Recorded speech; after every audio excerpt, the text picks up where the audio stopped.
It's Wednesday, May the 27th, 2026, and it's time for The Swamp, where I cover the daily happenings inside the federal machine. And if you enjoyed the video, please give a quick like, subscribe, drop all the comments you want.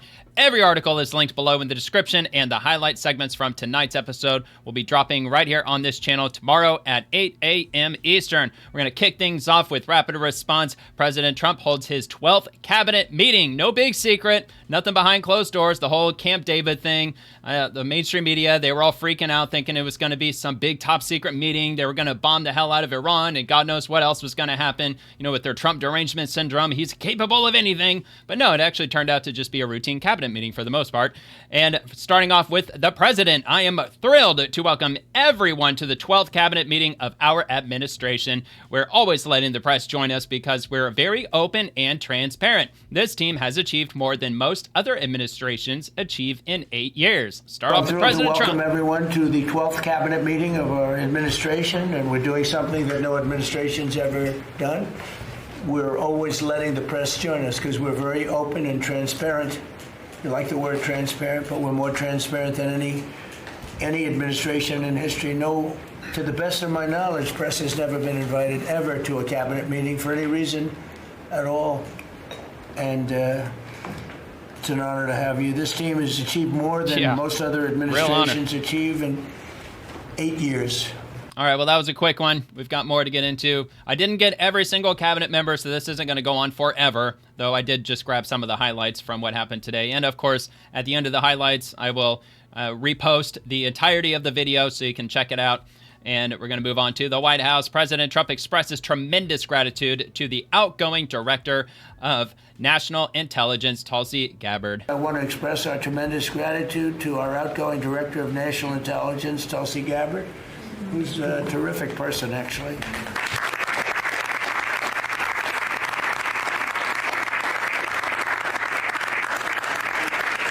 Come up with some findings that were pretty good. And Tulsi's worked tirelessly to restore trust Saved a lot of money, too. $700 million a year. With the intelligence community. They all respected her. They listened to her. She gave us leads that were pretty much, people thought they were dead, and they weren't dead. They were right there, and she was able to expose a lot of things that we used at the FBI with Cash and with Todd and with JD and everybody else. It was amazing. She dramatically reformed the Office of Director of National Intelligence and cutting the staff by 40%, and she prevented countless terrorists and cartel members from entering the United States. She exposed mountains of evidence related to the Russia hoax, probably the greatest hoax in the history of our country. Although, when you look at the fraud coming out, there's a lot of them. I mean, honestly, there's a lot of them. But the Russia hoax, a great hoax, a very dangerous hoax, too. And revoked security clearances of officials involved, and she declassified numerous historic documents of special public interest, including related to the JFK and RFK assassinations, which everybody wanted to see. And we're now releasing a lot of things having to do with space. You know, he also released that too. People are very interested in that. And the UFO tranches actually became the #1 topic. We're releasing a lot of information having to do with extraterrestrial things, and people are totally fascinated by it. It's amazing. I wasn't sure if they would enjoy it. It's literally trending #1. Can you believe it? Ancient aliens. A lot of people out there are like it, but we're releasing all of that information. And Tulsi, we're praying for you and for your husband. Her husband's not feeling great, but he's going to feel great soon. You're going to get him better. Rare bone cancer. He's a wonderful guy, so just say hello, and thank you for the great work you've done. We appreciate it. Thank you very much. Yeah, hopefully he has a speedy recovery. I mean, look, if he recovers fast enough, I don't have any idea what kind of bone cancer he has. I don't know what the timeline might be, but if he gets better much sooner than expected, maybe she might return. Maybe. I don't know. Trump's still got a few years left, so I guess we'll wait and see, but definitely in speedy recovery. Yeah, the UFO files, I'm sure tons of people are just pouring through them. There's always been a deep fascination with UFOs, at least going back to, I don't know, what War of the Worlds, what was that, like 1930s or something? And I'm sure the UFO lore has gone back far beyond that, I could only imagine. And the president on Iran, they want very much to make a deal. So far, they haven't gotten there. We're not satisfied with it, but we will be. Either that or we'll have to just finish the job. They're negotiating on fumes, but we'll see what happens. We're doing really equally as well with, but again, people don't want to write about it, with Iran. Iran is very much intent. They want very much to make a deal. So far, they haven't gotten there. We're not satisfied with it, but they're fractured. And we will be.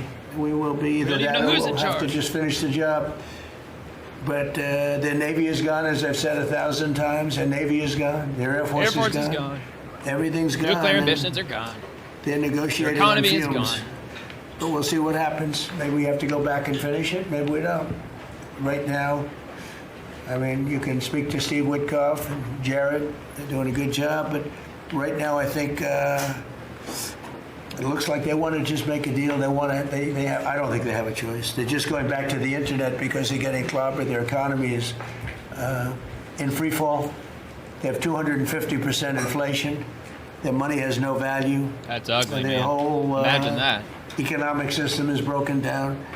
They thought they were going to outweight me. You know, we'll outweight him. He's got the midterms. I don't care about the midterms. Look what happened last night. That was the prelude to the midterms. Oh yeah, we're going to get to that in a minute. Understand it. They know that was kind of a shocker. Very simple. Not really, Iran but cannot kind of. have a nuclear weapon. I'm doing that for the world. I'm not doing it just for us. I didn't spoil it And yet. we've had great support from other nations, by the way. We don't need it at all, but we've had great support from other nations. The problem is you always get the support when you don't need it. When you need it, you don't get the support. With Operation Epic Fury, our warriors are ensuring that the world's #1 state sponsor of terror never obtains a nuclear weapon, and they won't. All right, well, so far my video player's working. Unlike yesterday, I think changing that setting yesterday in my browser actually did the trick. Yeah, I mean, look, I think that there should still be some cause for concern regarding the midterms. I would say just gas prices. Gas prices is something that Democrats are hammering the Republicans on because it's up at over $4.50 a gallon now, which is directly in relation to the situation with Iran in the Strait of Hormuz being effectively, they say it's not closed, but from my understanding, they're not really shipping any oil out of the Strait of Hormuz just because of the risk that comes with it. They don't want an oil tanker to get hit by a mine or get hit by a missile or what have you. So 20% of the world's oil flows through the Strait of Hormuz, and that's why our gas prices are so high. So it sounds like Trump, he's willing to just do the waiting game, and if that's the case, then if you're hoping and waiting for gas prices to come down in the coming days or weeks, doesn't sound like that's probably going to end up happening if he just wants to keep waiting him out, which I would assume Trump is going to do exactly that. It's just going to wait him out. I mean, from me personally, I only put like 2,000 miles on my car per year. I drive almost every day, but I'm so close to everything. I don't really add a lot of miles, so it doesn't really affect me a whole lot with gas prices, except at the grocery store with the consumer goods. Everything else is going to go up. Also, like the post office, UPS, FedEx, they raise the rates when gas prices go up. And I learned recently that when the gas prices come back down, their rates don't come back down. They just hold their rates where they are, taking complete advantage of higher gas prices. It's ridiculous. All right, moving on to the vice president. He highlights the work of the White House Fraud Task Force at the cabinet meeting, aided by many of the cabinet secretaries at the table. This has been a whole of government effort, Mr. President. The team really deserves a great deal of credit here. And I think for the most part, with the exception of at least 2 highlight clips I can think of, pretty much all the other ones are centered around fraud. And the Small Business Administration, the amount of money related to COVID that they've uncovered with fraud, you thought $22 billion was a lot. That's how much that they had sent off to the Treasury for them to investigate the PPP loan fraud and things like that. Well, they uncovered a number that is way bigger than that, which we're going to get to here in just a little bit. Let's hear from Vice President Vance. Thank you for making it possible. I often find in the Fraud Task Force that there sometimes are barriers that we need to break down, agencies that need to coordinate, and I'll come to the President and say, Mr. President, I need your permission to do, they'll say, for what? For the Fraud Task Force, and he'll cut me off and say, yes, go do it. So the fact that we have dedicated presidential leadership is really what's made this possible, because it does require, we've got great people around the table, but sometimes these agencies don't know how to work together at the lower level, and that's one of the things we've had to turn on and force with the Fraud Task Force. So I want to shout out just a few all-stars here. Linda at the Department of Education has been amazing at finding student loan fraud. You've got people who are either illegal aliens or aren't even actually real human beings who are getting hundreds of millions of dollars from the Department of Education for student loans. We have cut that off. We found a lot. We're going to find a lot more. Scott at HUD has been amazing because a lot of the fraud that we see is housing fraud. People claiming benefits that they're not entitled to, or again, sir, sometimes completely made up people who exist purely to collect fraudulent money from the American taxpayer. Brooke at the Department of Agriculture, something I had no idea until I started this work, sir, that we send hundreds of billions of dollars to the states to administer the food stamp program. The federal government has no insight into None. whether those Zero. food stamps are going to people who are Blue states legally aren't releasing entitled, info. or whether those people actually even They're actually exist. suing And so federal we're working government. on a number of mechanisms to actually force the states to verify that the people who receive these benefits are actually entitled to them. And I could go down the list. I've gotten a lot of support from a lot of people in this room. Bobby Kennedy and Dr. Oz have been particular all-stars on this, and Kim at H&HS. What they've done with the Medicaid fraud, we found tens of billions of dollars in Medicaid and Medicare fraud just from their hard work. We've cut that off, and yes, Mr. President, we're going to find a lot more. The final thing I want to say, Mr. President, and I know that Todd maybe has something to say about this as well, but I always try to remind the American people, and certainly remind the cabinet officials. By the way, Kelly at SBA has found tens of billions of dollars that were from fraudulent loans that were giving under the Biden administration, and we've now cut that off and recovered a lot of that money. So this has been a whole of government effort, Mr. President. The team really deserves a great deal of credit here. But the final point I want to make, sir, is I always try to remind the American people that fraud is fundamentally a crime with two victims. The most obvious victim are the American taxpayer. They pay their taxes, they expect the money to go where it should go, and that's not happening because of the fraudsters. But there are also victims, people who benefit from these programs that don't exist if we're not actually taking care of the fraud issue. And let me just give one example to build on something you said earlier, sir. One of the people that Todd just prosecuted was a person who was collecting a lot of money from the American taxpayer to take care of elderly citizens, people who worked their entire lives, paid their taxes, should have had dignity and nobility in old age, but it was deprived from them from fraudsters who say that they're taking care of them, who collect a check to take care of them, but then abuse and neglect these people. And particularly one man who died because he wasn't getting adequate care, and that guy was still collecting benefits to take care of a person who he had completely neglected. So not only do you have an American taxpayer who's paying into these programs, you have an elderly citizen deprived of his dignity because we're not going after the fraudsters. Well, now we are. How much money did he get?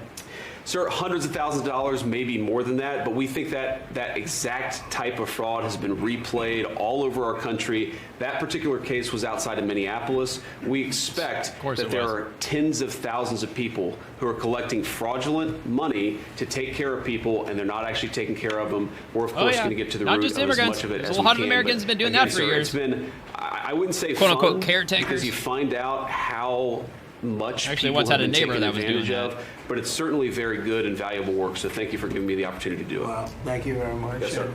All right, so that's that for Vice President J.D. Vance. That won't be the last time we'll hear from him. We'll hear from him a little bit later. I kept looking at Marco Rubio, man. He's got a game face of all game faces. Like, it couldn't be more serious looking, and like almost the like, you know, I got other things to do. Let's hurry this up.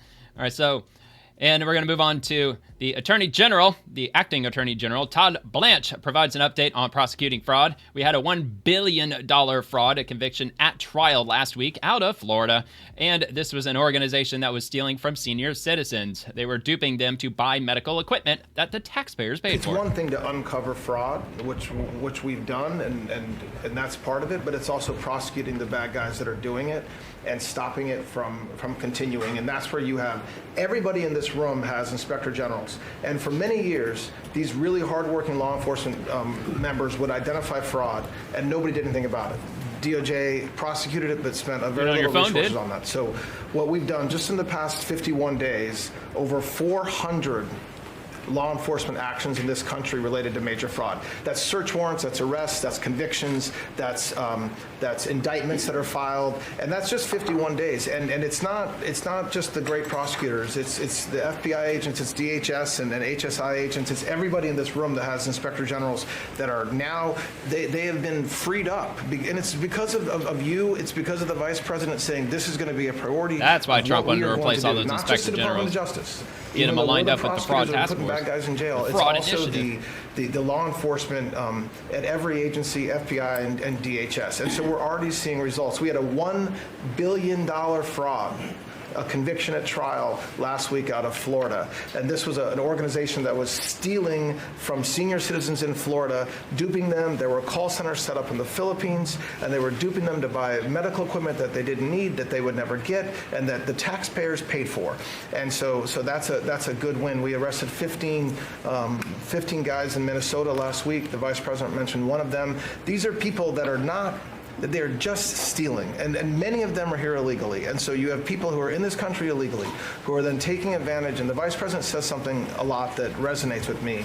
The generosity of the American people, the generosity of everybody in this room, the leadership, to take care of the people in this country that are the most, that deserve it the most. Children who are supposed to get food at school, and you have men just stealing, taking that money. And so that's what we're focused on. We are standing up, as you know, Mr. President, you allowed us to stand up a new division at the Department of Justice. It's our entire existence of that division is to combat what we're talking about. Can't believe and they then didn't every already U.S. have Attorney's something like office is now focused on it as well. So this is something that will result in a better place for every citizen in this country and save money, a lot of money, and also it's the right thing to do for our tax dollars, Mr. President. Now, well, they probably have a fraud division that's already been established in the DOJ years ago, but maybe this one that they established is pertaining specifically to federal government departments and people defrauding the government as a whole. So that's probably what it was that they set up. Small Business Administration, Kelly Loeffler at the SBA, we found $200 billion in fraudulent PPP loans. That's the bombshell. $200 billion. Before it was 22. We've turned the first $22 billion of that over to the Treasury for collections and the DOJ for prosecution. And according to the Small Business Administration, or at least according to Kelly Loeffler, the fraudulent PPP loans, the Biden administration tried to hide all of that, the $200 billion in fraudulent loans, and forgive it. Of course. And a lot of people were forgiven that really shouldn't have been forgiven. I mentioned yesterday there's a lot of YouTubers out there that were claiming PPP loans that had some side business going on, and they applied for those loans, and a lot of them, if not virtually all of them, just had their loans wiped out, just forgiven. Yeah, you're forgiven. Because they had a quote-unquote non-essential business, and it was tanking because, I don't know, me and my YouTube career and whatever else that I'm selling online with my merch stores, it's taking a hit, so we got to get tens of thousands of dollars that the government forgives. It's absolutely insane. Mr. President, you have made us a nation of builders again. You're leading us to the greatest economy that the world has ever known, and I see that every week as I travel this country, main streets across dozens of states, from Alaska to Maine. I've been in many of those states 2 or 3 times. I hear it everywhere I go. Please thank the President for putting us back on track. They thank you. They love you. They want more of what we're doing: tax cuts, deregulation, fair trade, energy dominance. Small businesses are spring-loaded, and we see that in the jobs numbers. In the last 2 months alone, we've created over 300,000 private sector jobs in this country. Most jobs are created by small businesses, 2 out of 3. And small businesses, as you know, make up 99% of all businesses in this country and account for half of our GDP. So when that part of the economy is finally working again, they've gotten out from $5 trillion of regulation that the Biden administration put on hardworking small businesses. They penalized growth, investment, hard work, and success. But thanks to the working family tax cuts that every single Democrat voted against, hardworking families, the welders, the waitresses that I meet on factory floors across this country, from Pennsylvania to New Mexico, where I'll be tomorrow. Brooke and I are going to Arizona tonight. So we see this everywhere we go. It's one of the most underreported stories in the media. Main Street is back, and that's because America first. I'll tell you the other thing about fraud. Small businesses are particularly hurt by the fraud because they're some of our biggest taxpayers in the country. And they show up every day. They work hard to provide for their employees, to build their businesses. They're doing it the honest way. And they see fraudsters taking from the American people. It's taxpayer money. And so you think about, at the SBA, we found $200 billion in fraudulent PPP loans that the Biden administration tried to hide and forgive and sweep under the rug. We've turned the first $22 billion of that over to Treasury for collections and to DOJ for prosecution. That's an all-time record, by the way. Our Inspector General is already announcing that people are going to jail. It's only like 10% there are jail sentences now being served. We've announced that 140,000 people have been barred from ever getting SBA loans again, defrauding the government for about $9 billion. That better so just be the we are going to start. continue our work under the great leadership of Vice President gonna get advance and prosecuted. appreciate the partnership because it's really accelerated our ability to get the job done. But then just back to small businesses. We have record business formation in this country. That's another story that the media won't tell you. Over 500,000 businesses on average a month this year. So it's not just record people working, strong job creation, business formation at all-time records in this country. But we have manufacturing expansion, 4 consecutive months. That means that's a leading indicator, meaning that we have expansion coming. Another story the media won't tell you, 98% of all manufacturers are small businesses. 75% of our defense industrial base is small business. They're our main exporters. And so America first, free trade, fair trade, deregulation, tax cuts, and energy dominance is helping workers on Main Street. And that's why they tell you to tell me to tell you, Mr. President, thank you, and they love you. Well, she said that over 100,000 people took advantage of the COVID loans by way of fraud. I believe the number was something like 560,000 people are being looked at for potential fraud. I mean, how do you prosecute that high of a number of people?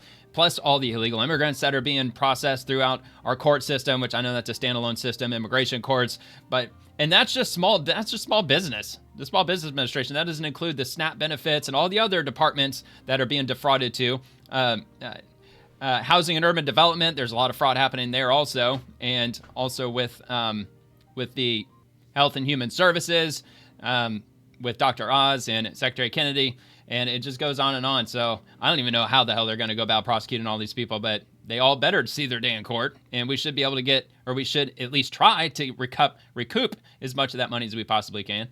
And from Secretary Brooke Rollins from her personal account, thank you, Mr. Vice President at USDA. We are working every day to root out fraud, waste, and abuse in SNAP, as well as 15 other nutrition programs we administer. On any given day, we are spending nearly $400 million to feed those most in need, children, the elderly, and the disabled. And that's daily, $400 million a day. We are holding accountable the states and individuals that have abused the system while partnering closely with the states that actually want to help us restore integrity and transparency. It is no coincidence that many of the states leading the way are strong conservative states committed to fiscal responsibility and program integrity. We have already accomplished a great deal, but there is still much more work to do. Under the President and Vice President's leadership, we are restoring accountability, transparency, and integrity to these critical programs. And last I heard, the blue states, they still have all that tied up in the courts with disclosing their SNAP benefits, their roles, the number of people that are on them, I mean, how much money that each individual is getting and all that stuff. But the red states, I think, by and large, the vast majority, if not probably all of them, have already disclosed all that information to the federal government. I cannot believe that they have the ability to withhold that because it's federal taxpayer money. You would think that they would be required by law to disclose that and constantly have it transparent and funneled through, I don't know, like Bureau of Vital Statistics or I don't even know what, like one of those federal bureaus that handle stuff like that. All right, so let's give this a go. The Department of Agriculture, something I had no idea until I started this work, sir, that we send hundreds of billions of dollars to the states to administer the food stamp program. The federal government has no insight into whether those food stamps are going to people who are legally entitled or whether those people actually even exist. Federal taxpayer dollars. We're working on a number of mechanisms to actually force the states to verify that the people who receive these benefits are actually entitled to them. Yeah, and I would imagine a lot of them are not. There's a reason blue states are not releasing the information, and red states are like, yeah, sure, it's taxpayer funded. Here you go. Here's all the information. And we got nothing to hide. Obviously, if you don't want to, if you're effectively suing the federal government to hide that information, why are you hiding that information? All right, so from the EPA, Lee Zeldin says the EPA has canceled billions of dollars in wasteful spending. Before your inauguration, we were caught on video saying they were rushing to get billions of dollars out the door before your swearing in because they were afraid that once you were sworn in, you were going to stop it. Well, that part, they were right. And it doesn't surprise me at all. Over $29 billion that have now been canceled at EPA. You told us to make it a priority. This happened as soon as you came in. After the election, before your inauguration, they were caught on video saying that they were rushing to get billions of dollars out the door before you're swearing in because they were afraid that once you were sworn in, you were going to stop it. Well, that part, they were right. We did. Yeah, we did. And we're happy to do it, Mr. President. And the Department of Justice under Todd Blanche's leadership, they just secured another big win in an appeals court on some recently canceled grants for different agencies. So great attorneys making sure that this accountability is delivered over the finish line. It's been a great team effort. You know, that actually reminds me of, there's a prank call channel that I listen to, Phone Losers of America, run by RBCP Brad Carter. It's extremely entertaining. He's been doing it for years. And he had one premise where he would call people who lived in a neighborhood in some town or like small city. And he said that he worked for the city and they were coming over, we're sending over contractors and we're sending over like these big trucks and we're going to dig a massive hole in your front yard. And they were like, well, why the hell are you doing that? Is there something wrong with like the water main or something? No. We just need to spend the rest of the budget. So he would strategically call them at the end of the year. It was like in November when he would use this prank call premise. And he said, no, we just have to use the rest of the budget. We still have X amount of millions of dollars that we still have to use up before the end of the fiscal year. So we're just randomly selecting different houses. We're just going to dig a hole. We'll fill it back in. We'll put sod on top of it. It'll be like it never happened. We just have to use up the rest of the budget. And these people were losing their minds. A lot of the people were elderly or they were just, senior citizens who actually, they know things like local government and budgeting, and they were getting real pissed off, and it was highly entertaining. All right, so anyway, moving on. So Secretary Mullin with the DHS, Department of Homeland Security, on the Democrats' spectacle at the New Jersey ICE facility, which I actually led with yesterday on the Swamp. They say it's because they're on a hunger strike. And by they, the illegal immigrants that are in the detention facility, which they're not, at least according to Department of Homeland Security and ICE, because they want their ethnic right food. Well, they can go back to their country and get whatever food they want. This isn't Holiday Inn. Okay, so now I'm getting mixed signals. So are they on a hunger strike? Because DHS said yesterday that they were not on a hunger strike, that was fake news. So apparently, I guess maybe one or two of them, a couple of them might be on some hunger strike because they're not getting ethnic appropriate food. They're just getting the standard food that they're provided by the taxpayers. It shows this radical left Democrats' priorities when they decide to go out and protest a detention center where we're housing rapists, child predators, murderers, drug dealers, and they choose Memorial Day of all the time to go protest something that they say that they're... Yeah, no, not only that, wasn't it on Memorial Day that they celebrated the whole George Floyd thing up in Minneapolis? Wasn't that like the day that the day he died or something, and they were having like this big giant celebration or something? I think I read that somewhere. It's because they're on a hunger strike when there was only a handful of individuals that was refusing to eat because they want their ethnic group or their ethnic right food. Well, they can go back to their country and get whatever food they want. The fact is, we're giving them the calories they want. Amen. This isn't Holiday Inn. We're giving sanitation. But for the Democrats and the governor, like Governor Sherrill and Senator Kim and Senator Booker, to go out and do something like this of all the days is very frustrating. And we see Antifa signs are literally out there. The local police literally refusing to respond. They barricade it, not allowing our employees to come in and out. ICE has to go out there, remove the barricade, and then you have one of the senators complain because he got splattered with a pepper ball. I'm sorry. I call bullshit you on that. should have been there. That's all fake, dude. He didn't get sprayed with anything at all. His eyes were wide open. It weren't even red or anything like that. He was just freaking pandering to the camera and just pretending. So I'm just irritated that they're just not arresting these people for obstruction.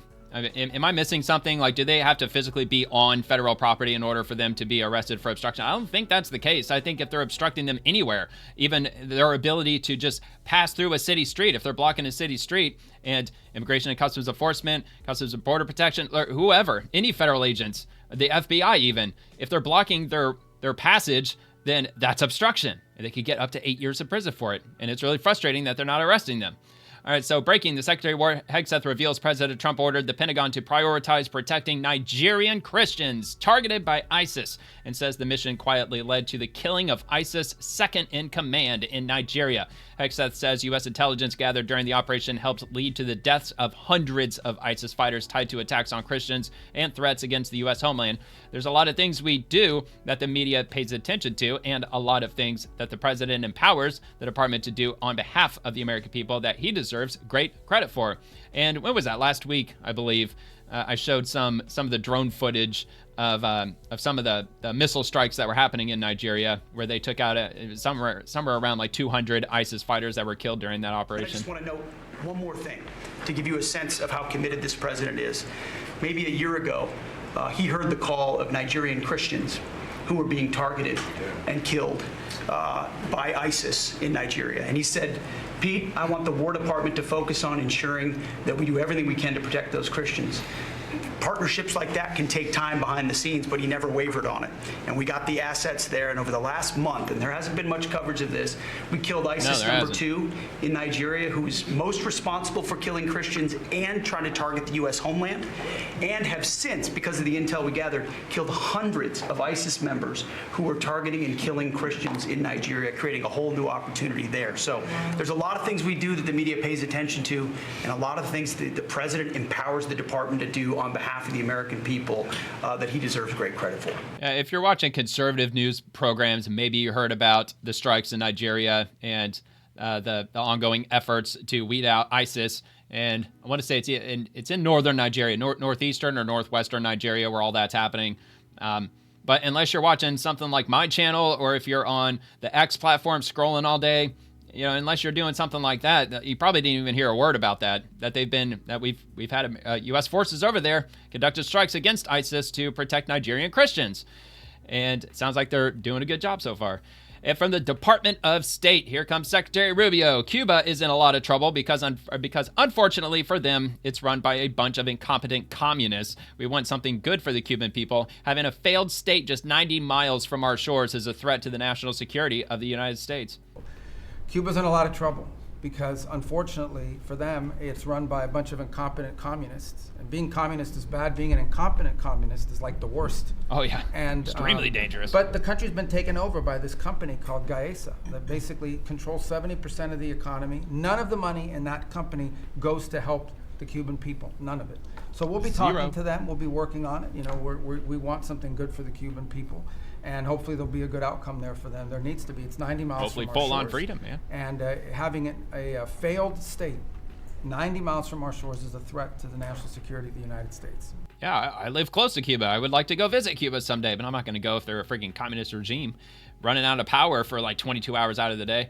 And from the White House, achieving more than most administrations do in 8 years. The 12th cabinet meeting highlights prescription drug prices plummeting, rents falling, business investment up 10.4% in Q1, and the strength on the world stage, and also tens of billions in fraud exposed. I would have said hundreds of billions of dollars because that's what SBA Kelly Loeffler said. Results with more on the way. So there's an image of the cabinet meeting taking place, which they were going to have it at Camp David, but they decided to cancel due to weather.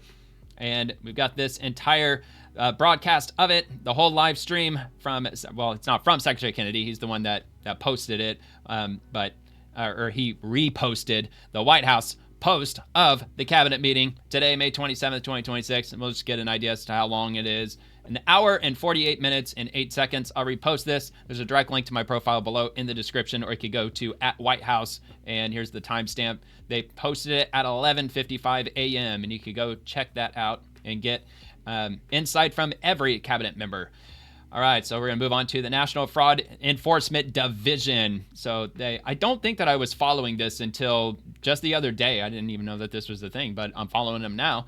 And state partnerships are critical to solving the fraud crisis in our country. Assistant Attorney General Colin McDonald spoke with state attorneys general at the White House Fraud Task Force Roundtable on how to join the nationwide fight against fraud. It is our mission to combat fraud, no matter how big or small. I also covered this yesterday in the Swamp, and I showed, I believe, at least a few of the highlights from that meeting. So there's an image of them. And let's go on to the next. I think I do have at least one video from Vice President Vance. And from the DOLOIG, Department of Labor, the Office of Inspector General, the Vice President is correct. Every stolen dollar is a dollar taken from the American people. That's not a partisan issue. It's an American one. U.S. Labor IG, the Department of Labor OIG, and also the White House Fraud Task Force are committed to protecting American taxpayers and the programs they depend on. And Vice President J.D. Vance with American flag emojis. And he says this should not be a partisan effort. Everybody should care about fraud. Everybody should care about rooting out fraud. And everybody should care about saving American taxpayers' money. Importantly, everyone should care about actually protecting the programs that only work and are properly funded if the money supporting them isn't being stolen by fraudsters. And that was from yesterday. And from Senator Bill Hagerty, he says more than $160 billion with a B, billion dollars drained from the American taxpayers. The president, vice president, administration, the White House Fraud Task Force are bringing justice to hardworking Americans by getting to the bottom of the fraud crisis plaguing our country. The days of fraudsters enriching themselves at the expense of hardworking Americans are over. This is only the beginning. And from Fox News, Vice President Vance, this is from yesterday, outlines the billions of dollars in fraud that has been stolen from the American people that his task force has uncovered over the last 2 months. Just the last 2 months. We've referred over $22 billion in fraudulent small business loans back to the Treasury for collection. We deferred more than $1.3 billion in fraudulent Medicaid reimbursements. And we recovered taxpayer funds from the $135 billion stolen after the floodgates were open in the immediate aftermath of COVID. And he goes on from there. In just 2 months, we exposed billions of dollars in benefits that have been stolen from the American people. We've referred over $22 billion in fraudulent small business loans back to the Treasury for collection. We deferred more than $1.3 billion in fraudulent Medicaid reimbursements that were coming from various states, particularly California.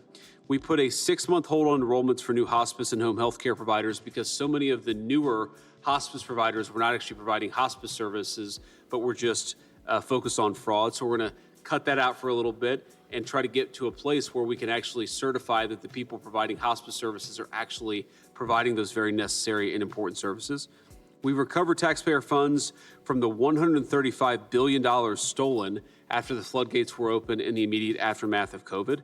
We have found $6.3 billion in suspected fraudulent government contracts, which were mostly awarded during the last administration, and that has stopped. And finally, we blocked $60 million in student aid fraud that should have gone to young people trying to get an education, but instead we're going to fraudsters. Yeah, of course it was. Going to fraudsters, just people trying to take advantage of our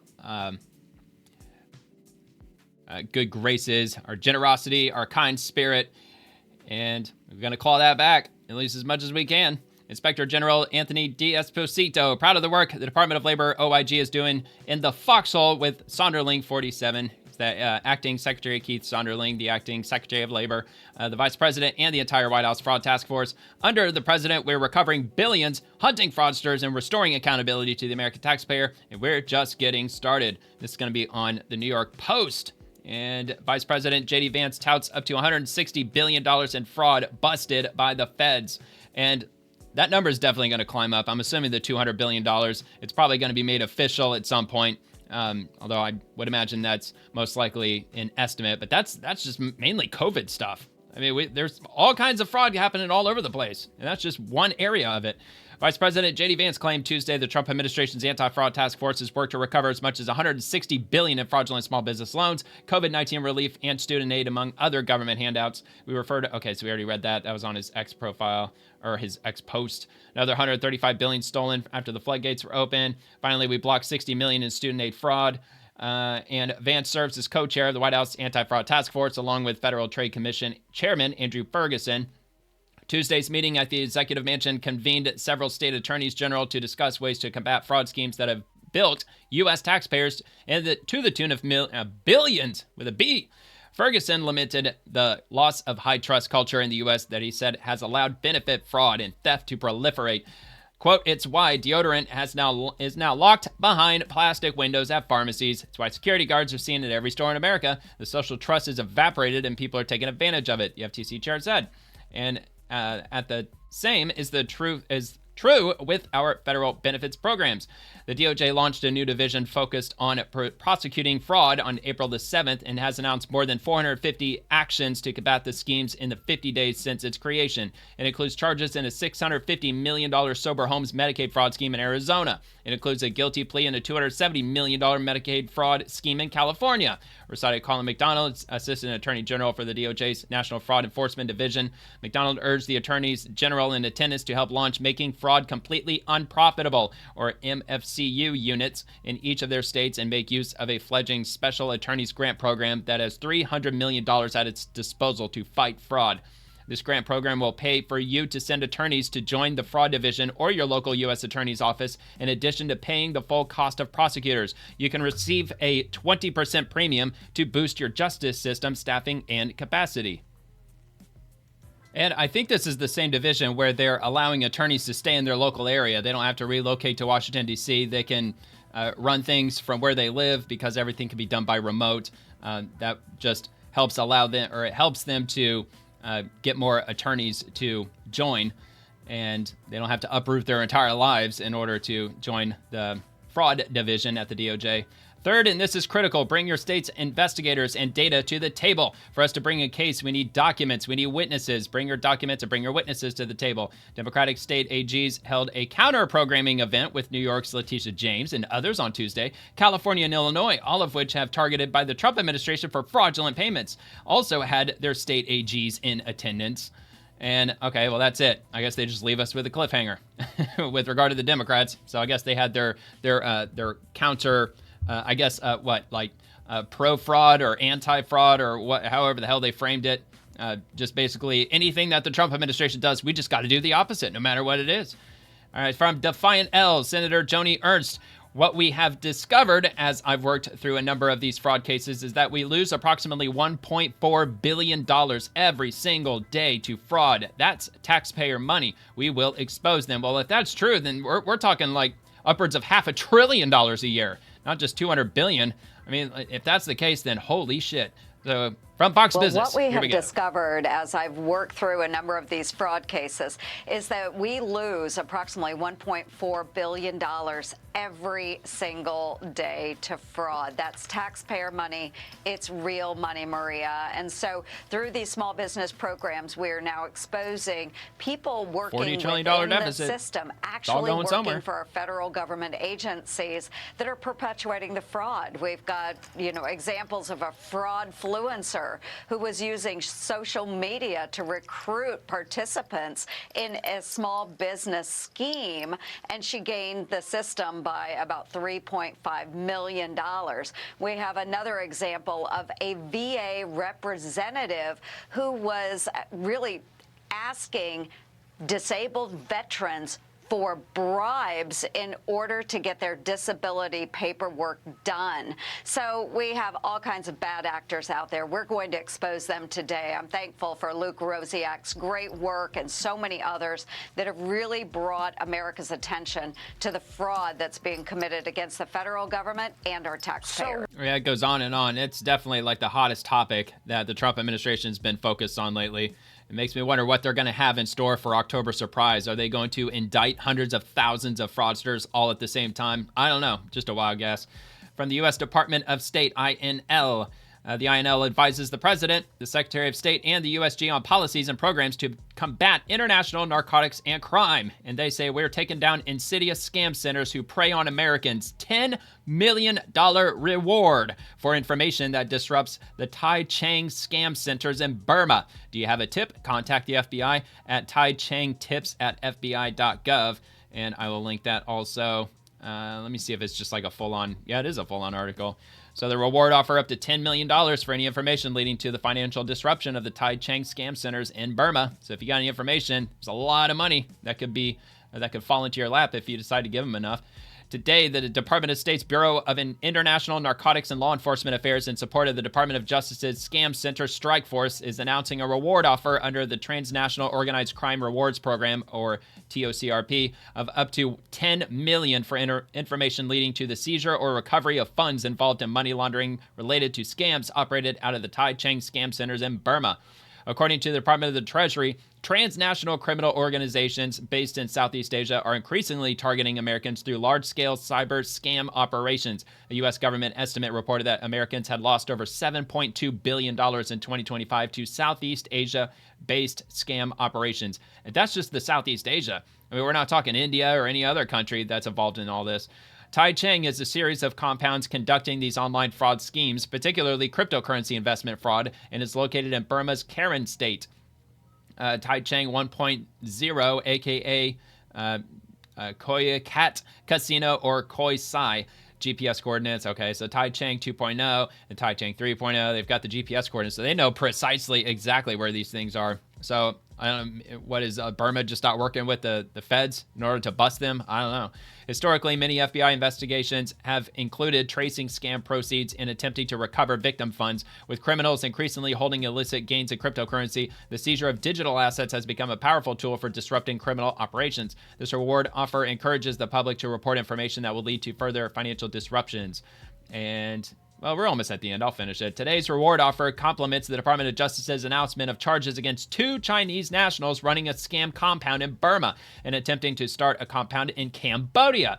The seizure of a Telegram messaging app channel used to recruit human trafficking victims to a scam compound in Cambodia, and the seizure of 503 fraudulent web domains used to perpetrate cryptocurrency investment fraud, and the Department of the Treasury's announcement of sanctions targeting against Kok An, a Cambodian senator who controls scam compounds throughout the country, as well as 28 individuals and entities in his network. And today's reward offer is authorized by the Secretary of State under the TOCRP and so on. That's a lot of money, man. $10 million reward. All you got to do is just help them bust some of these scam centers in Burma. From Benny Johnson, DHS Secretary Markwayne Mullin has a message for sanctuary cities. You want to refuse to enforce immigration law? Fine. Then we'll pull customs processing from your international airports. No customs, no international flights, no FIFA World Cup tourism. Democrats thought they could defy federal law with zero consequences. They were wrong. Well, I believe sanctuary cities is not lawful. I don't think they're able to do that. And so we're going to take a hard look at this. Just one area we may take a hard look at is some of these cities have international airports.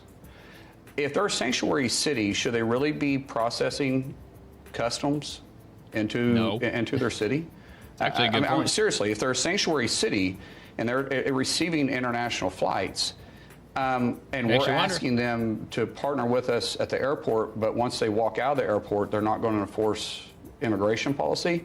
Maybe we need to have a really hard look at that, because we need to focus on cities that want to work with us. So that's actually a really interesting point that I haven't heard anybody even bring up. I never even thought of that either. So a lot of people that come to the U.S. for quote-unquote tourism, but they have every intention on just staying here. They just want to just move to the United States and just stay here and take advantage of what we have to offer, try to pursue the American dream. Well, what better of a city to land in than in a sanctuary city? So all you have to do is just get through customs, then walk out of the airport, and there's going to be no enforcement with regard to getting you back on a plane and sending you back to your country. So I think he raises a very good point. That's probably how the amount of illegals has probably ballooned up, not just from the southern border, but a lot of illegal immigrants somehow getting here from Africa and Asia and all over the freaking place, the Middle East. All right, so got another one from Secretary Markwayne Mullin. 4 young Americans had their lives taken in Oklahoma by a criminal illegal alien who recklessly drove drunk. And, of course, Markwayne Mullin, he was the senator for Oklahoma before he was tapped by Trump to run the DHS. The illegal alien struck the victim's vehicle head on, causing the car to catch fire. He now faces criminal charges for murder, driving under the influence, and unlawful possession of a firearm. These young men and women had their whole lives ahead of them. This tragedy was completely preventable. This illegal alien should have never been in our country. Join me in praying for the families, friends, and loved ones of these victims. And he tagged in the New York Post article, illegal migrant charged with killing 4 young people in wrong-way DUI crash on an Oklahoma highway. And we'll read just a little bit of it. An illegal immigrant is charged with killing 4 people after allegedly driving while intoxicated the wrong way on a highway before striking another vehicle, Oklahoma authorities said on Tuesday. Michael Rosario Cruz, 27, was released from a hospital and booked into the Canadian County Jail on a slew of charges, including 4 counts of second-degree murder, 2 counts of DUI causing great bodily injury, transporting an open container, firearm possession, carrying firearms while under the influence, and driving the wrong way on a one-way road. Rosario Cruz was driving early Friday westbound in the eastbound lanes of Interstate 40 in Canadian County when he struck another vehicle head-on, the Oklahoma Highway Patrol said. All 4 people in the struck vehicle, which caught fire, were all killed. They ranged in age from 18 to 20. Unreal, authorities said. And there's an image of the wreckage. The victims were identified as Kiersey Hickson and Quincy Jones and Haley Salazar and Brad Palmer. ages ranging from, again, 20 down to 18. Driving impaired is a reckless, life-changing decision, the Highway Patrol said in a social media post announcing the charges. The loss of these young lives will have a lasting impact on countless family members, friends, and communities. A spokesperson for the Oklahoma Highway Patrol told Fox News that Rosario Cruz is the subject of a U.S. Immigration and Customs Enforcement detainer request, meaning ICE has asked to be notified when he is released from custody so they can arrest him and begin deportation proceedings. Unbelievable. So images of the victims, the innocent American victims, very young, had their whole lives ahead of them, and were killed by an illegal immigrant who wanted to get freaking wasted and go driving on a highway in the darkest hours of the night. It was not clear when Rosario Cruz entered the U.S., nor his country of origin. Well, at least not yet. I'm sure we'll probably end up finding out at some point. Fox has reached out to ICE and the Department of Homeland Security. I mean, I'm sure they'll get back to him probably. The 4 victims were recently remembered at a vigil at El Reno High School, where 3 of them had recently graduated. Nancy Salzman, a retired teacher, said 3 of the victims were once students in her 2nd grade classroom. Good grief. You just make that connection that never goes away. They're always your kids, and when something like this happens, we come closer. Just absolutely horrific. Here we go again. Just another illegal immigrant just killing innocent Americans because he just wanted to get drunk and go driving around. Shouldn't even been here in the first place.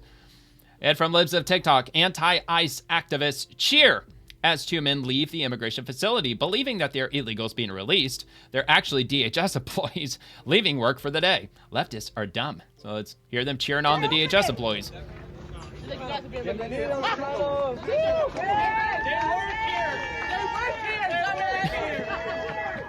Fucking idiots. They work here. So what? That was the agents yelling they work here. I would have just got my mouth shut, just in fear that they would have, had shit thrown at them or something. That was hilarious. RNC research: Democrats want to abolish ICE so heinous criminals like Gabriel Muwepu can assault Americans, just like a parking ticket, right? Abdul A. Said. Yeah, he's running for Senate in Michigan. Yeah, he's running for Senate in Michigan. He's very adamant that he wants ICE to be completely abolished because it's Trump's secret police. That's what he keeps repeating over and over again.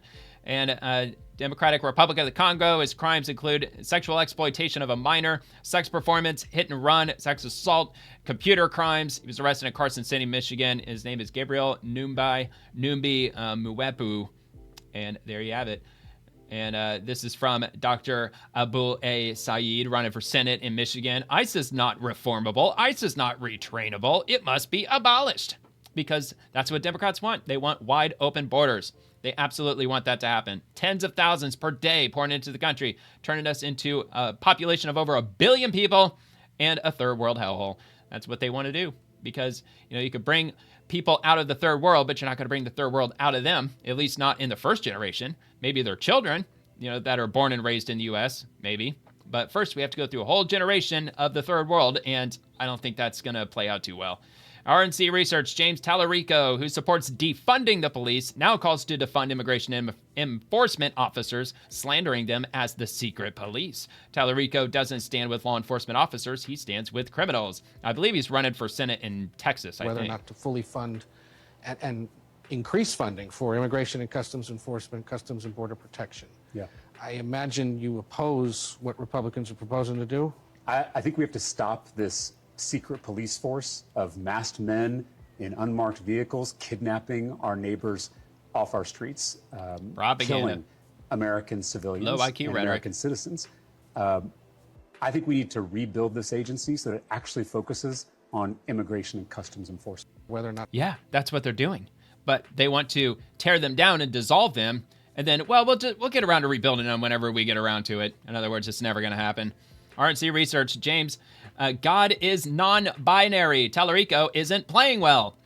CNN says the idea that he has this odd interpretation of God that doesn't align with these traditional faith voters is going to be a problem with African-American voters and Latino voters as well. So CNN obviously gets it. The idea that he has this odd interpretation of God that doesn't align with these traditional faith voters is going to be a problem with African-American voters, Latino voters as well. Such a good point. Yeah. All right, well, I guess I didn't have to read the quote. So that's why sometimes I skip over the quotes in the post, because they literally just said word for word exactly what I already read. But yeah, I mean, that's what he says. He says God is non-binary. But yeah, good luck. Good luck playing that to Roman Catholics and Lutherans and Methodists and everybody, all the denominations. Maybe unless you go to a non-denominational church, whatever the hell that means. Greg Price, this tweet was brought to you by an organization currently $18 million in debt. Yes, the Democratic Party is $18 million in debt, which I don't know how the hell, if they're that much in debt, how they managed to scrape together $80 million to push for the congressional redistricting in Virginia, but they did. And then they ended up losing, which, of course, they lost the $80 million because they spent that much money advertising it. So Stephen Miller, here, let's start with the Democrats. Fired up, ready to go. It's time to take back Texas. And that's that Tallarico dude. And Stephen Miller says the Democrats made history in Texas by nominating their first transgender Senate candidate. And the Democrats said, shut up, you ugly fuck. So that's the Democratic Party for you. The party of love, intolerance, and acceptance. Ladies and gentlemen, your Democratic Party. Shut up, you ugly fuck.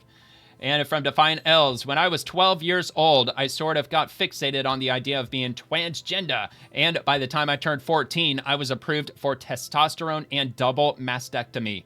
I suffer from gender-affirming care for the rest of my life. Devastating. Our next guest wrote on FoxNews.com, quote, at 14, I endured gender-affirming care. I'll suffer with that for the rest of my life. And detransitioner Claire Abernathy joins us now. Claire, thank you so much for being with us. Tell us a little bit about what you went through. So I endured a fairly rough childhood. I suffered a number of traumas, and I had ADHD and an eating disorder, some suicidal ideation, and whenever I was 12 years old, I sort of got fixated on the idea of being transgender. And by the time I turned 14, I was approved for testosterone and a double mastectomy. That's insane. And Claire, I think crimes against humanity. It's such a tough position for a young person like you to be in, a tough position puberty, adolescence, for parents as well. Of course she's confused. What is the role Everybody is. of parents in something like this? Well, many parents are just trying to do what's best for their child. They're maybe a little bit too trusting in professionals, people with white coats and degrees. But there are parents with doctors. Nefarious intent involved in this. The term transhausen was not a lot of money to be coined made for nothing. too. So what would your message to a parent be? And I know two families on both sides of this. One very concerned about a transitioning or a child who is committed to transitioning. One very encouraging of a child who's transitioning. What would your message to those parents be? This is a massive medical scandal. The doctors have misled the American public. They've misled parents. They've misled these children into thinking that this is good and right and healthy for their children, and it isn't. And I think on some level, everybody knows that. Everybody who sees the consequences in these children knows that it's wrong. Would you, Claire, support the right of anybody over the age of 18, over the age of 21 to transition if they want to? Is your focus purely on saying to the medical industry and to parents, do not let this happen physically to your children when their brains are not fully formed and they're going through all the kinds of emotional highs and lows that teenagers go through? My focus in policy and in my public activism is on children. I think with adults it's a more complicated conversation. There is no evidence that the benefit of these procedures outweighs the cost. So I do not think that it should be considered medically necessary While European or paid countries for did a by 182. public or private insurance. But I think it should be considered a form of cosmetic surgery. Do you feel, Claire, that you are still going through your recovery, if you would call it that? And I hope that's an okay term to use. Correct me if it's not. And do you think it will stay with you for the rest of your life? Yeah, I mean, I've been off of testosterone for 5 years now. I'm 7 years post-mastectomy, and I live every day with the consequences. I I have a hard time speaking. My voice frequently hurts. It's kind of been lost. I've been doing a lot of media the past few days, and I deal with a range of urologic and gynecologic complications that are going to stay with me for the rest of my life. Yeah, probably can't have Claire, children we either. wish you the very best, and we are very grateful to you for talking to us today. Thank you so much, Claire Abernathy. Yeah, it's absolutely horrible. Like I said, it's probably all part of the depopulation agenda. And, you might wonder, well, then why are they going to have all these immigrants pouring into the country? Well, because if they remain in those third world countries, they're going to continue having lots and lots of kids. But if they migrate up to the United States and they get effectively brainwashed by the powers that be, well, then they're probably not going to have any more kids.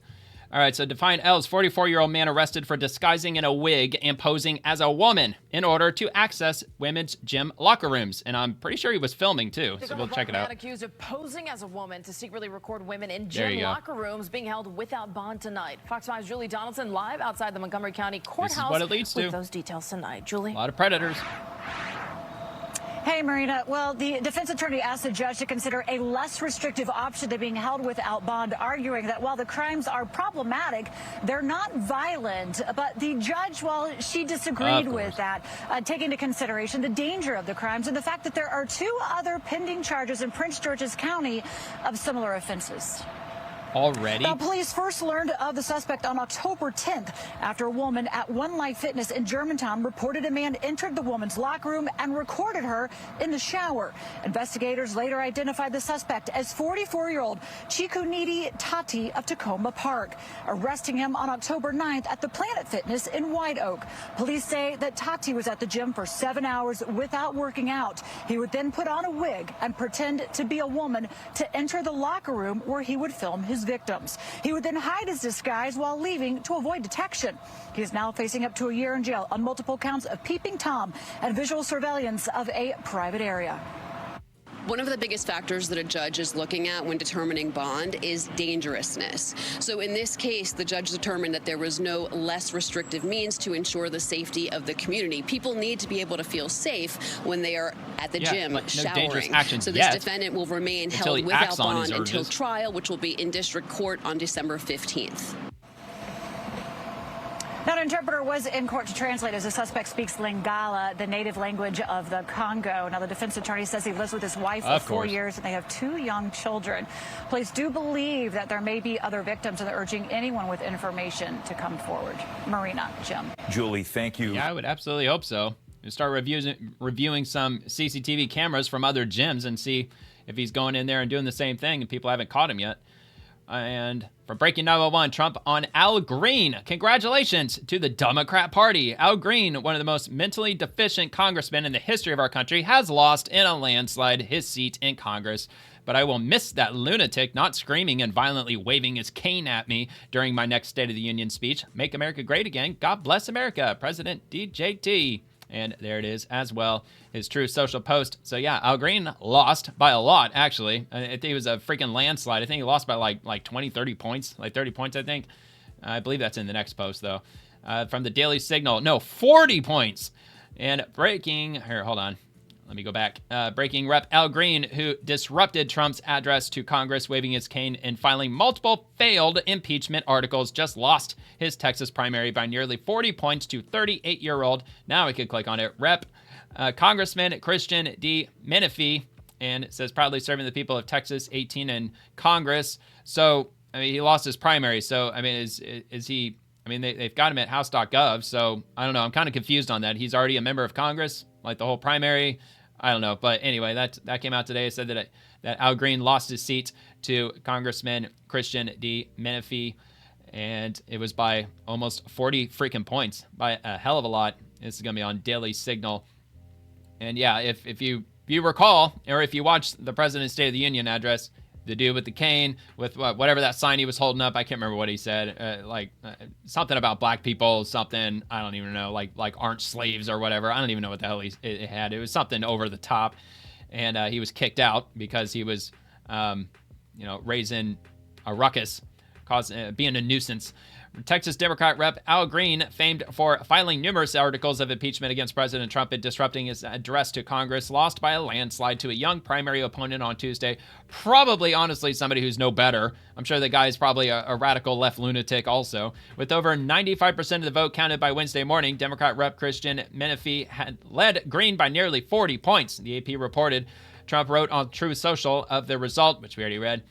Green said in a statement in response to Trump, "Sorry to disappoint you, Mr. President, but you will hear from me again. I have more than enough time left in Congress to continue calling out your corruption. Sincerely, your unbought, unbossed, unafraid, unelected, liberated Democrat."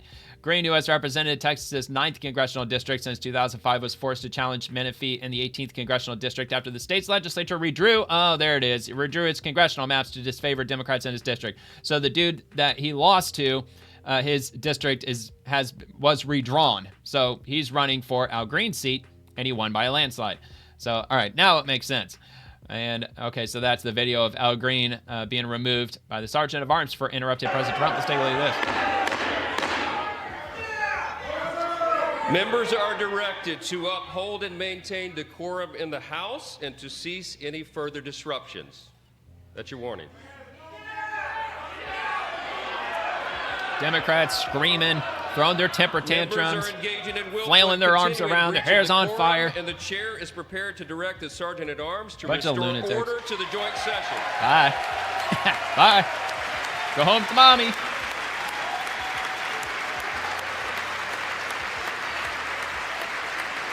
The door, sir.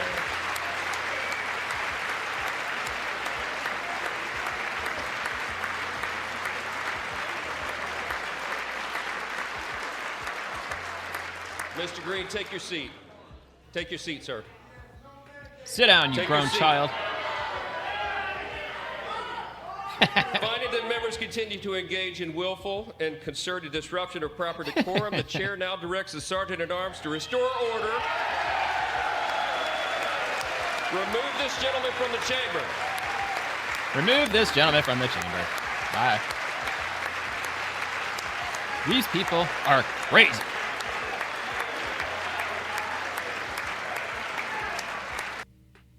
All right.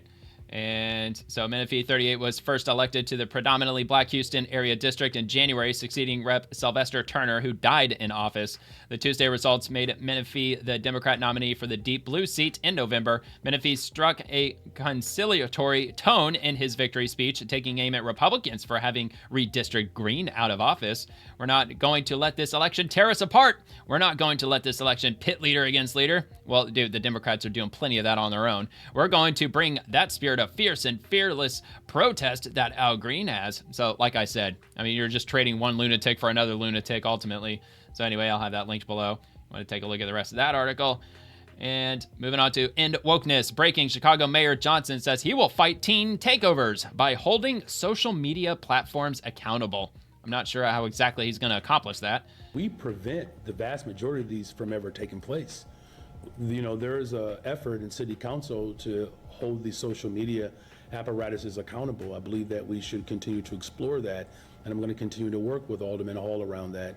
It's why we're actually taxing these big tech companies for the role that they have played in harming the mental health and well-being of our young people. Yeah, but aren't you really just trying to tax them because, you know, tax the rich because they have to pay their fair share? I doubt it has anything to do with teen takeovers. I don't know, maybe establish a law in the state of Illinois, if it'll hold up, to just mandate that anybody who lives in Illinois has to be 18 years old to join social media. Well, that's not going to fix anything. It's not going to solve anything. Everybody's still going to get on it. From the Daily Signal, California spent $24 billion on homelessness in 5 years, it adds up to roughly about $130,000 per homeless person. The result, more tents, more despair, families fleeing to red states, rolling blackouts, and choking regulations. California stands as the nation's most vivid warning label, writes Drew Thomas Allen, and he's the host of the Drew Allen Show. And the only question, will the rest of America wake up in time?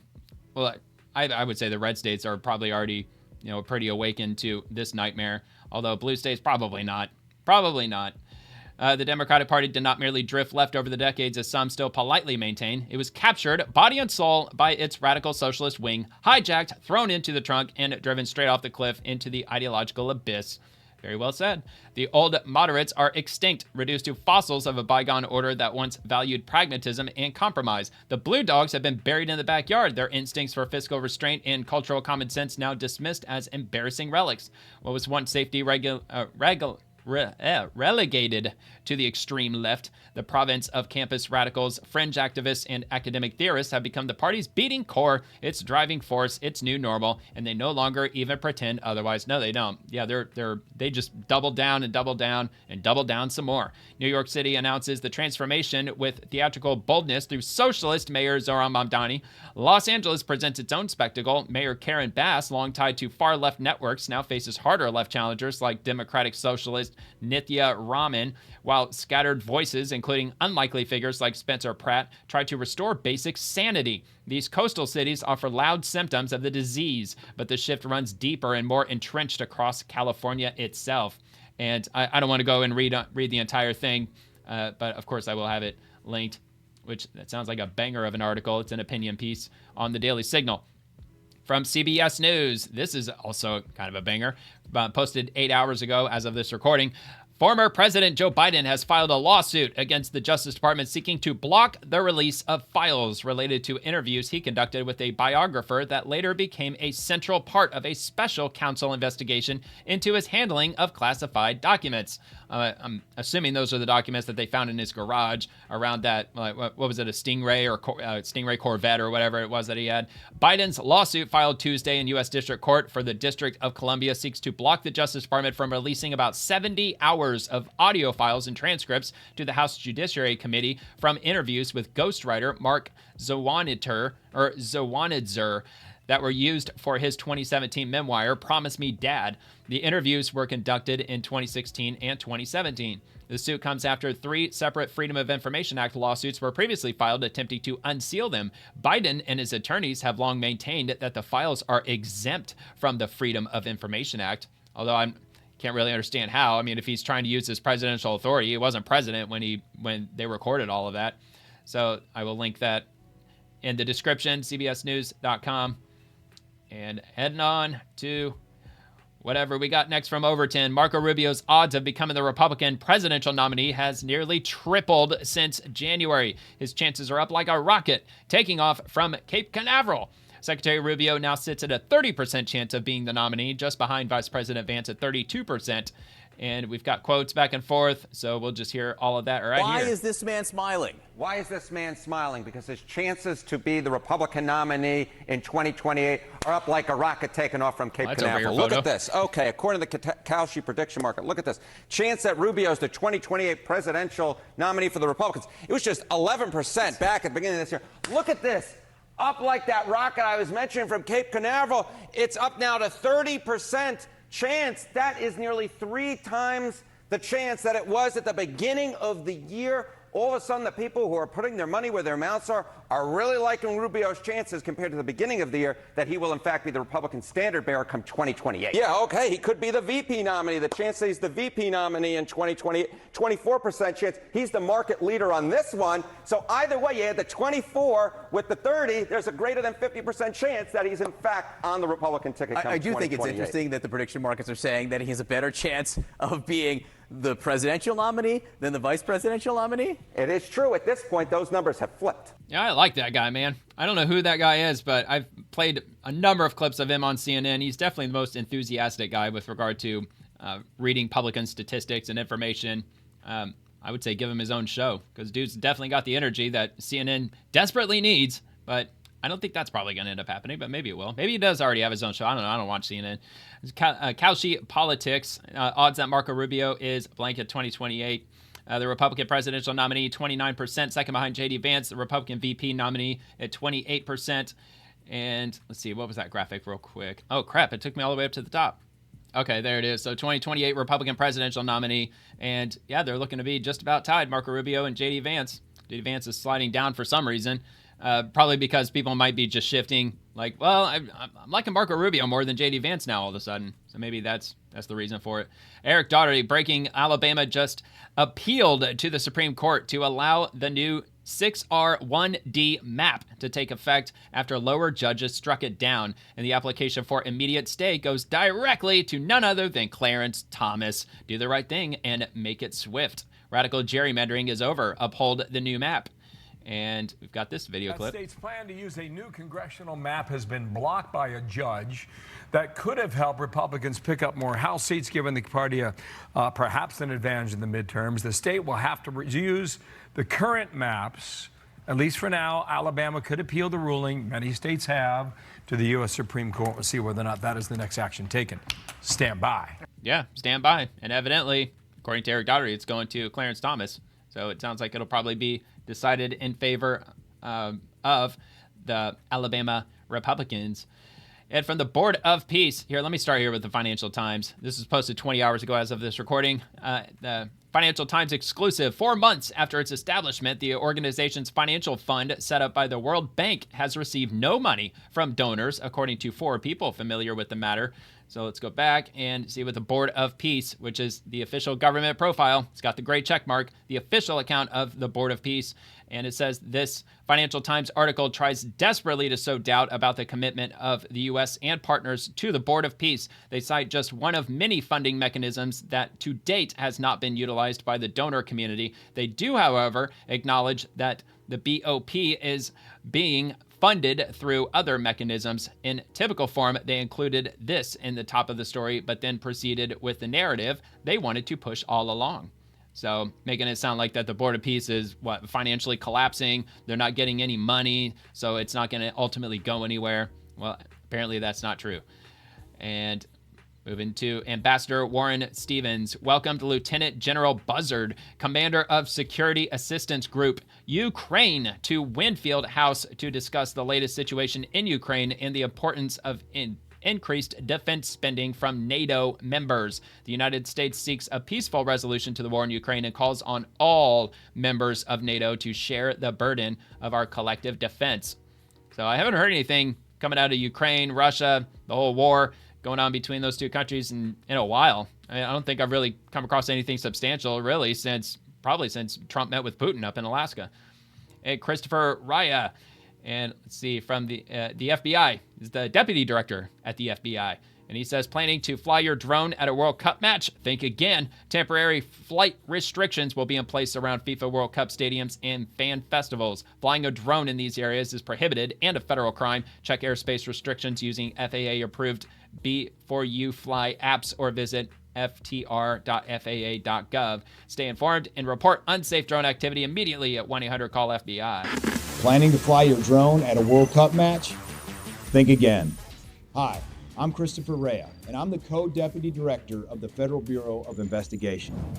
The government will establish temporary flight restrictions around World Cup stadiums, fan festivals, and other event locations. Flying a drone in these areas is strictly prohibited. Flying in a restricted zone isn't just dangerous, it's a federal crime. Temporary flight restrictions protect fans, players, and critical infrastructure from accidents and security threats. The consequences are serious. Unauthorized drone flights can result in criminal fines up to $100,000, up to a year in prison, and seizure of your drone. Before you fly your drone, always check airspace restrictions using FAA-approved Before You Fly apps or visit tfr.faa.gov. If you spot unsafe drone activity, report it immediately by calling 1-800-CALL-FBI. Let's keep the skies and the World Cup safe for everyone. Dude, that's a crazy training facility. Like a whole freaking neighborhood under the roof. All right, so you heard it. They got a lot of tools that you can utilize for flying drones around. And I've never had a drone. They look fascinating, but, you know, I guess you just got to stay on top of the regulations and those no-fly zones. And from the White House tomorrow, Trump accounts on your phone. This happens tomorrow. Manage everything. Watch the growth all in one place. So they're going to have Trump accounts via mobile app. The app for Trump's accounts will launch Thursday. Here's what to know. Let's have a look. Or am I going to have to read it? It looks like I'm going to have to read it. Yeah, they're just showing just the phone scrolling. The app for Trump's accounts. Okay, so millions of children are eligible for new investment accounts and possibly $1,000 in federal money. Account activation will begin for families who have already enrolled in the program. The app built by the Bank of New York, Mellon, and Robinhood will be available in the Apple and Google app stores. Families who haven't yet enrolled can do so at trumpaccounts.gov. So, yeah, it's just showing just the process of what looks like signing in to the Trump Accounts app that will be available starting tomorrow on Thursday. And Secretary Sean Duffy, what a great way to encourage Americans to see this beautiful country and spend quality time with their family. Cracker Barrel nails it. Road trips are synonymous with summer, and our goal is to help our guests take the trip, see the country, and make new memories. Isn't it funny, like how much of a 180 that Cracker Barrel actually did? It's almost as if their bottom line was just getting absolutely obliterated, because not only were they changing the sign to make it all, I don't know, inclusive, less I don't know, racist maybe, whatever the stupid decision it was from their CEO, and plus they were redesigning the inside to make it look just bland and soulless, and then they did a 180 on that too, thank God. So yeah, it looks like Cracker Barrel is back in business. Although, with gas prices being as high as they are, I don't know how many people are going to be taking cross-country road trips and stopping by Cracker Barrel. But regardless, I'm sure Cracker Barrel is probably doing a lot better than they were this time last year. Cracker Barrel gives away free gas for summer road trips in desperate bid to lure cash-strapped travelers back to the highway diner chain. Okay, see, they already got it all figured out. They're already ahead of me. And let's get rid of that. Road trips could get a little cheaper this summer, at least for lucky diners stopping at Cracker Barrel. The iconic roadside restaurant chain is giving away free gas and free food as part of a major summer promotion aimed at attracting budget-conscious travelers amid stubbornly high fuel prices and tighter household budgets. Under its new Fuel Your Summer Road Trip sweepstakes, Cracker Barrel says it'll hand out a total of $250,000 of prizes between now and July 26, with 250 winners, each receiving $1,000 towards summer travel expenses. And the prize package includes $500 Cracker Barrel gift card alongside a separate $500 gas card, giving travelers help both at the restaurant table and at the fuel pump. So very small amount of people, only 250 people are going to win this. So it's, you know, like a slim shot in hell if you actually end up winning it, I would imagine. But still, I mean, I guess it's better than them giving out nothing. So there you go. You could join their sweepstakes. And that, of course, will be linked below, the Daily Mail. From Drew Hernandez, you will obey Skynet and you will like it or else. From Polymarket just in, the FBI warns of rising anti-tech extremism as opposition to AI and data centers intensifies. Well, dude, a lot of people are kind of disgruntled because AI's been taking a lot of people's jobs. I mean, look, they're not taking jobs as quickly and as effectively as they thought. In fact, I believe most people who have had AI integrated into their daily tasks have reported that AI is only adding more to their plate than taking away from it. But this is going to be on polymarket.com. And let's see. So AI data center moratorium passed before 2027. So let me just have a look real quick. All right. So it looks like currently an 84% chance that an AI data center moratorium will be passed before 2027. I don't know. This market will resolve to yes if a bill erecting a qualifying moratorium that prohibits or suspends approvals for new AI data center construction or major expansions anywhere in the United States is passed into law by the end of this year. Otherwise, this market will resolve to no. A qualifying moratorium will go into effect against the construction of any facility described in the legal text as an AI data center, AI compute facility, AI training interference data center, or similar. Any moratorium that applies to all data centers will also qualify. The signing of such a bill will qualify regardless of the date of such a moratorium actually comes into effect or whether an injunction is put into place against qualifying legislation. The primary resolution source for this market will be official information from the U.S. government. However, a consensus of credible reporting will also be used. Wow. So I guess that's what, 84%? Well, it looks like it dipped a little bit. I guess it peaked up at, 97% believe that an AI data center moratorium is going to be passed by the end of the year. Look, I keep hearing that the AI bubble is bursting, that we're in the middle of it right now, that these tech companies are pouring hundreds of billions, collectively trillions of dollars into AI, and they're not really getting any meaningful return on their investment because people are okay with using AI. Like if it's if it's infused into maybe Google search or just like something you could use for free, like in social media or something.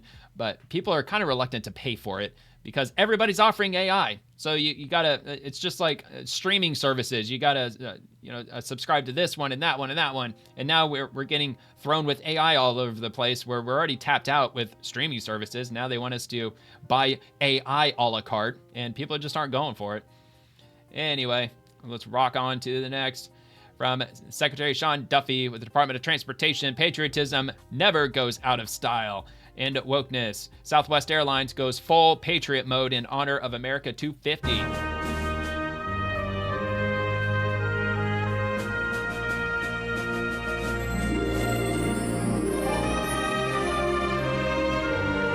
Yeah, man, they did a bang-up job. 1776, Stars and Stripes, red, white, and blue. Southwest Airlines. I would imagine they probably didn't paint all of their planes like that. It was probably just one. But still, that's pretty cool, man.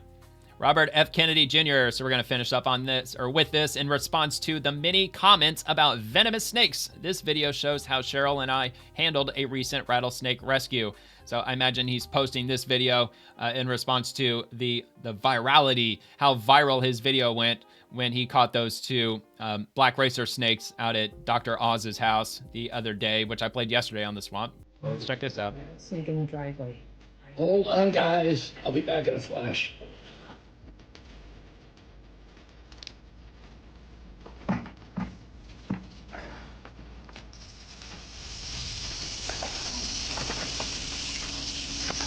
Oh yeah, you can hear him rattling. Here's rattle. He's pissed. This is not a very good pet. See how small. Damn, dude, maybe a lot louder than I thought they'd be. We got rattlesnakes where I live, I just haven't seen them. Or if like in the wildlife refuges. Only you. Amazing. The residential areas so much. Yeah. Only you.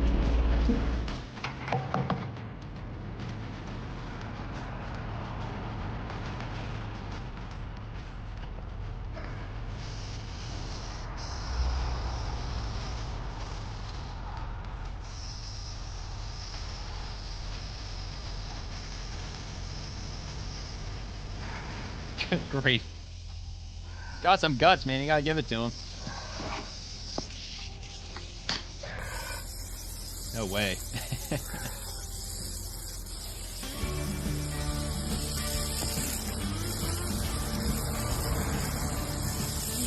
There's anger in there. I don't want to touch him. No. Cheryl, to bring the telephone. No, honey, no.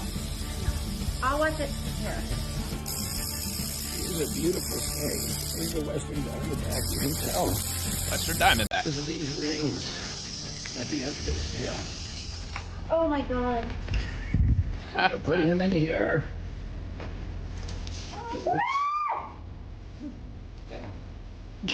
Just like that. All safe. Much better place for this guy. There you have it. Catching rattlesnakes. RFK Jr. Yeah, we've got rattlesnakes where I live. Like I said, you don't really see them. Like, they can be anywhere. But yeah, mostly where I live, there's a place called Honeymoon Island. Anybody who's been to the St. Pete Clearwater area, I'm sure you've probably heard of it. There's a lot of rattlesnakes that are on that island, and you can check them out if they've got the nature trails. They're not guaranteed that you'd see one, but there's quite a few that are there. So, but anyway, that is going to do it for this episode. And if you enjoyed the video, please give the video a quick like and subscribe to the channel. And I'll be back with tomorrow's episode as we do the Swamp Monday through Friday, and everyone in it, the politicians, the bureaucrats, the administration. And don't forget, the video clips from tonight will begin dropping on the channel tomorrow at 8 a.m. Eastern. Thank you very much for watching. God bless the troops, and God bless America.